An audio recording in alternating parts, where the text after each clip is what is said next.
Salut à tous et bienvenue dans cette deuxième capsule vidéo à l'initiative du GASH, dont je salue toute l'équipe. J'espère que vous êtes en bonne forme et bien confinés à la maison.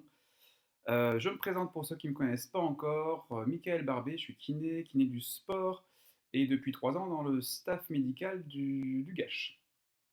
Alors après la première vidéo du doc Sam Marafi sur le sport et l'immunité, que vous pouvez encore retrouver sur le site internet du club et sur le Facebook, aujourd'hui on va parler de PPG. Alors, la PPG, qu'est-ce que c'est? C'est trois lettres.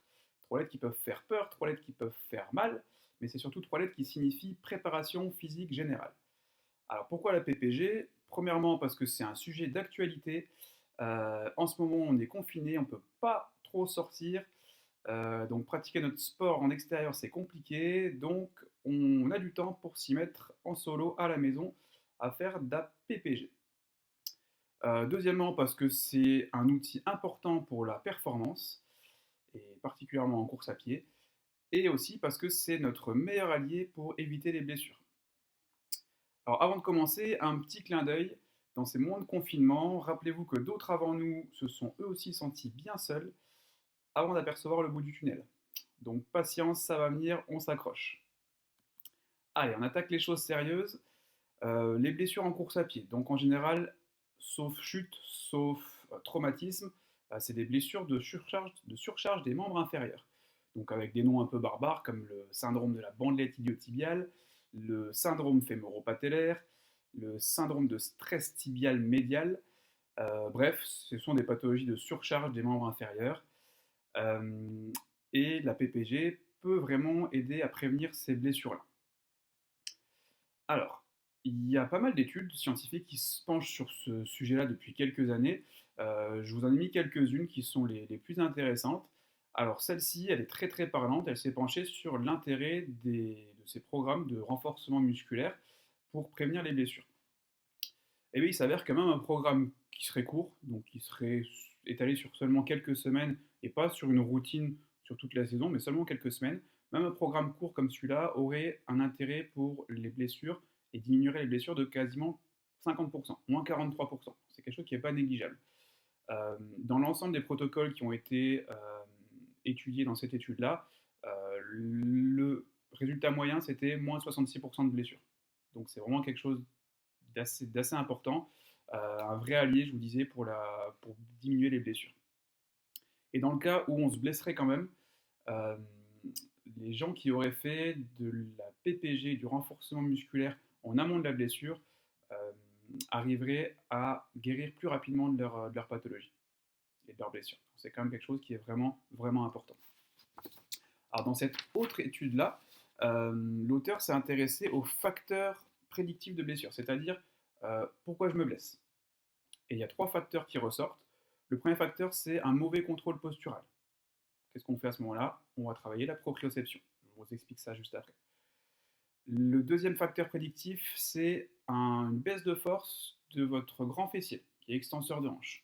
Qu'est-ce qu'on va faire? On va essayer de le renforcer. Et le troisième facteur prédictif sont les muscles du tronc qui seraient peu endurants. Et donc, le sacro-saint gainage. Pareil, on en parle après. Alors sur cette étude-ci, il y a un focus qui est mis sur le petit et le moyen fessier, qu'il faut eux aussi pas négliger. Ce sont des muscles qui sont super importants pour stabiliser la hanche pendant la course à pied, et principalement à la phase d'appui.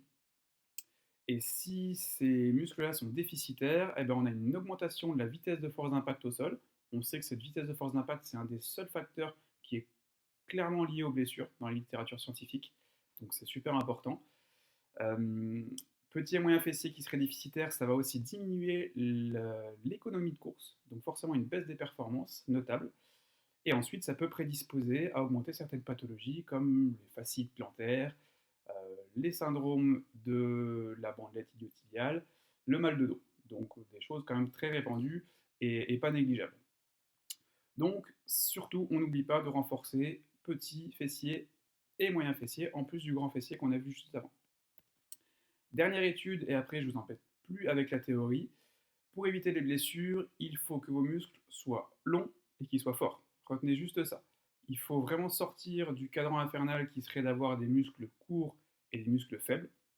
parce qu'on sait que ces muscles courts et ces muscles faibles sont fragiles, et donc on se blesse plus facilement. La meilleure façon de gagner en force et en longueur de fascicule musculaire, c'est un travail qu'on appelle le travail excentrique, le travail freinateur. En gros, votre muscle, il s'allonge en même temps que vous le contractez. Ça aussi, on en parle un petit peu après dans la partie pratique du protocole PPG. En résumé, vous retenez seulement ces quelques conseils-là, ça sera largement suffisant. Vous pensez à bien gainer le haut de votre corps et les bras si vous êtes trailer, c'est important pour les bâtons. Vous pensez à renforcer l'ensemble de vos fessiers et pas seulement le grand fessier. On met un focus sur le travail de la proprioception et de l'équilibre, super important.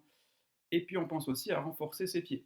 Et ça, je laisserai la professionnelle podologue Caroline Farbach du staff du GACH vous faire une petite vidéo prochainement sur ça, sur le renforcement des muscles des pieds. Ça va aussi être super intéressant. Et donc tout ça en intégrant un maximum d'exercices excentriques pour gagner, encore une fois, en longueur musculaire et en force musculaire. Voilà, c'était important de comprendre pourquoi des fois il faut souffrir en PPG. Au moins vous savez maintenant pourquoi on souffre. C'est parti, tout le monde en tenue, et je vous propose un petit protocole d'exercice qui découle de toutes ces études-là. A tout de suite.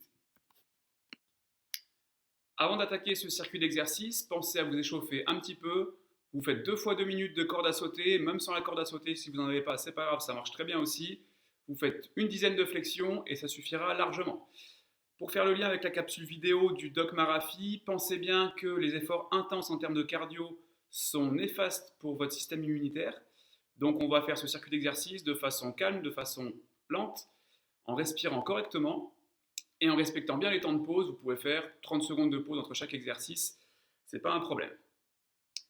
Alors, je vous montre 3 exercices pour chacun des 3 items qu'on a vus précédemment, l'item gainage, l'item fessier et l'item proprioception. Allez, vous pouvez vous mettre une petite musique entraînante et c'est parti, on attaque pour l'item gainage. Superman, on se met en position de gainage sur les coudes, sur les orteils et on va essayer de décoller, hop, bras et jambes opposées. On serre bien les fesses, on rentre le ventre et on tient 10 secondes.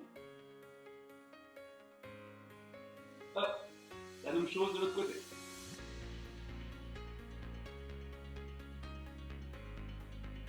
Gardez bien la tête dans l'axe, on relève pas la tête. Ok, on repose. Et on fait ça 3 fois de chaque côté. Ensuite, on a le gainage latéral. Ça tombe bien, on va commencer à renforcer déjà un petit peu aussi votre moyen fessier dans cette position-là. Alors, gainage latéral, un bras tendu. Et là, on ramène. Hop, la main sur le genou. Et on retend. Et on est parti pour 10. 2. 3. Tirez bien, pensez à rentrer bien le ventre quand vous soufflez. 5. 6. 7. Et je vous laisse finir la série. Vous en faites 10. Et après on se retourne, on en fait 10 de l'autre côté. Dernier exercice de gainage. On est sur le dos. Allez, vous plantez les talons dans le sol. Et on soulève les fesses. On a un appui omoplate et un appui sur les talons. Dans cette position-là, allez, c'est parti, on ramène. Hop, un genou. 1, 2, 3, 4, 5. Je repasse un bien haut. 6, 7, 8, 9 et 10. Et on repose tout.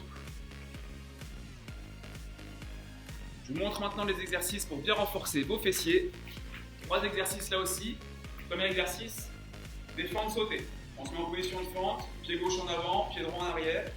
Hop, on descend jusqu'à avoir le genou qui touche quasiment au sol. Et là, hop, je remonte en sautant. Et je traîne bien la descente. Vous pouvez le faire face à un miroir, contrôlez bien que vos genoux à l'avant, ils descendent dans l'axe. Ils ne tombent pas trop à l'intérieur comme ça. Allez, on y va tranquille. On freine bien la descente. Par contre, on met une bonne impulsion à la montée. Et on est parti pour 10.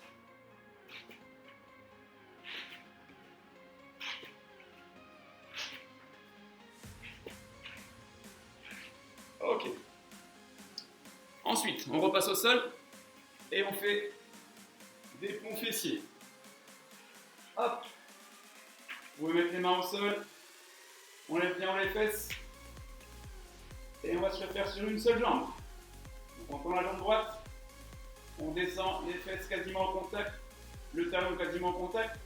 Et on remonte bien haut. 1. 2. 3. 4. On en fait 10. Et ensuite on change de côté.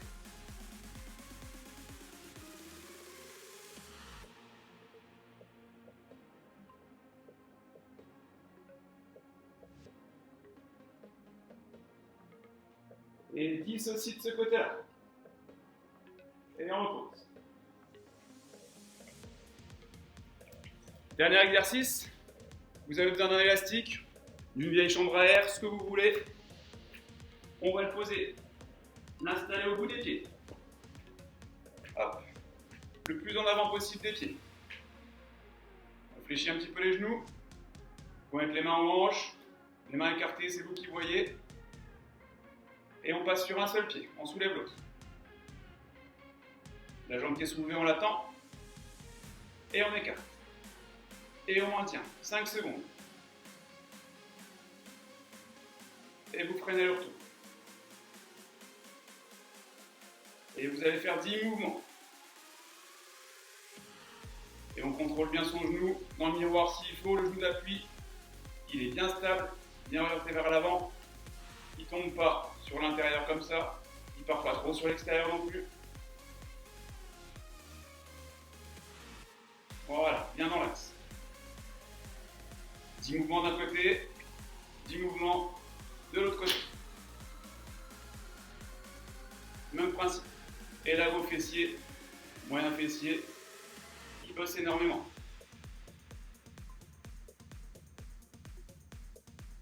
Et la dernière partie, on attaque les exercices de proprioception. Les plus galères, un mélange de gainage, d'équilibre, c'est pas forcément évident. Le premier exercice, on va se mettre à 4 pattes. On va décoller les genoux. Et là, vous allez soulever main droite, pied gauche. Et on passe d'un côté. Le bassin bien haut. On gagne bien 5 secondes. Et on repose. Et on échange. On lève bien le bassin, 5 secondes. Hop.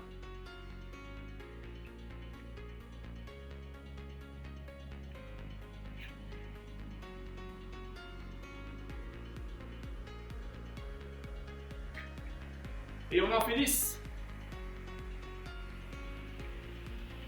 Deuxième exercice. Je vais zoomer un petit peu sur les pieds.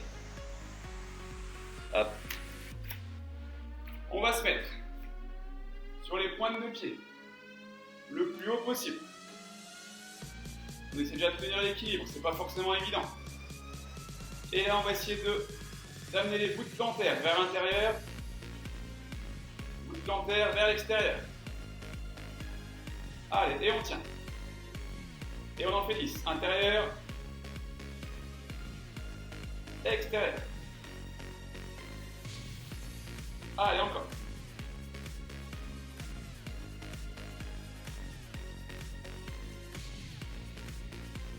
Ok, là ça gagne bien. La proprioception des mollets, des chevilles, hyper intéressant. Dernier exercice, le patineur. Hop. Le patineur, vous êtes sur une seule jambe. On descend, on fait une petite flexion sur cette jambe-là, en gardant le genou bien dans l'axe. Et on va sauter. Hop, jambe opposée. On descend et c'est parti.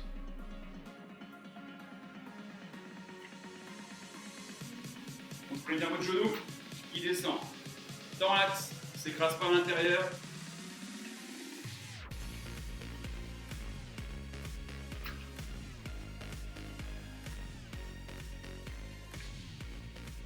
Et là aussi, vous en faites 10.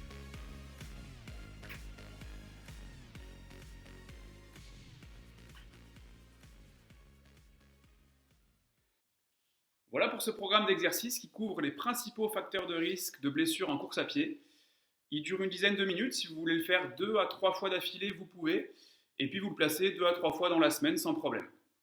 Vous n'hésitez pas, si vous avez des questions à propos de ce programme, à me contacter via les réseaux sociaux, le Facebook du Gash, et je me ferai un plaisir de répondre à vos questions. À très bientôt pour de nouvelles vidéos.